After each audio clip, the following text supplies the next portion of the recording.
Himlen er fuld af masse fantastiske stjerner. Ligesom denne fantastiske dreng. Der er flere. Prøv at se ham her. Han er sgu også en stjerne. Nej, de kan ikke kysse. Når vi snakker om astronomi, så kigger vi på de ting, der er uden for jorden. Ikke Nick? Vi bor på jorden, vi er en tredje planet i vores solsystem i forhold til solen. I forhold til solen hælder jorden 23 grader. Sådan at Nordpolen er her, og Sydpolen er her. Det medfører, at vi får årstider. Grunden til, at jorden hælder sådan, det er formentlig fordi, at mens jorden stadig var en protoplanet, blev den ramt af en anden protoplanet, eller et stor komet eller lignende, og det fik så slået den en anelse ud af kurs, kan man sige, og derved blev månen også skabt. Jordens kredsløb rundt om solen er tilnærmelsesvis en cirkel, så den tegner jeg bare som en cirkel. Så de 4 årstider kommer så til at være de her 4 steder, kan man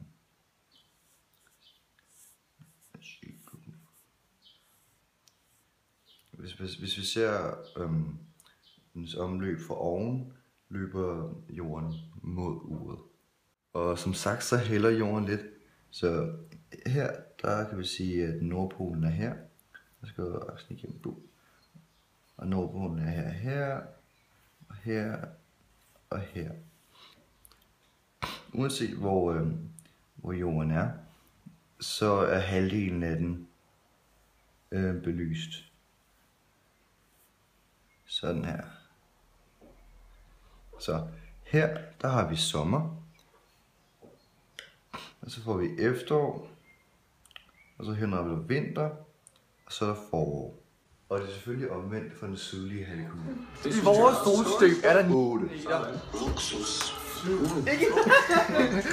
Og derudover er der en solen, er ligesom Nicks mave, meget stor, og også det himmellegeme, som alle andre planeter roterer omkring.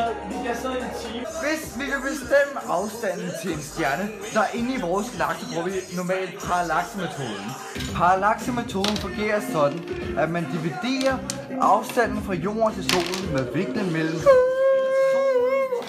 stjerne og jorden til den ukendte stjerne.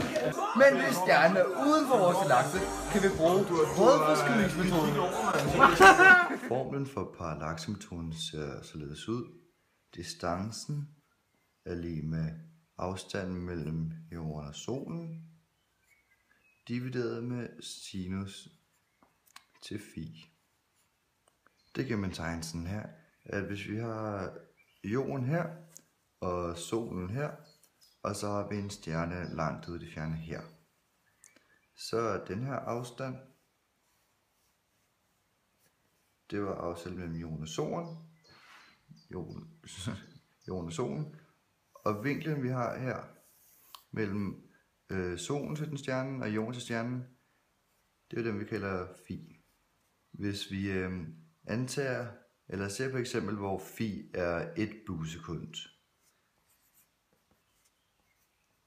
hvilket er det samme som 1/3600 del en grad, så bliver distancen lige med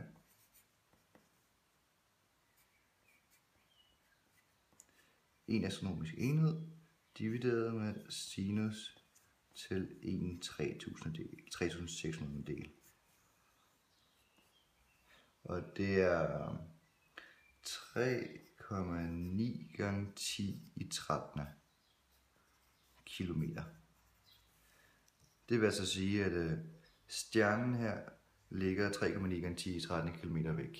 Og den afstand, den svarer os til 206.265 astronomiske enheder, hvilket er det samme som 1 parser.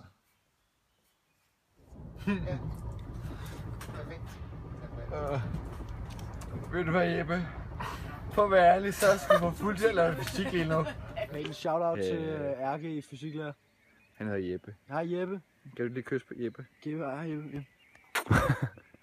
bliver han glad for.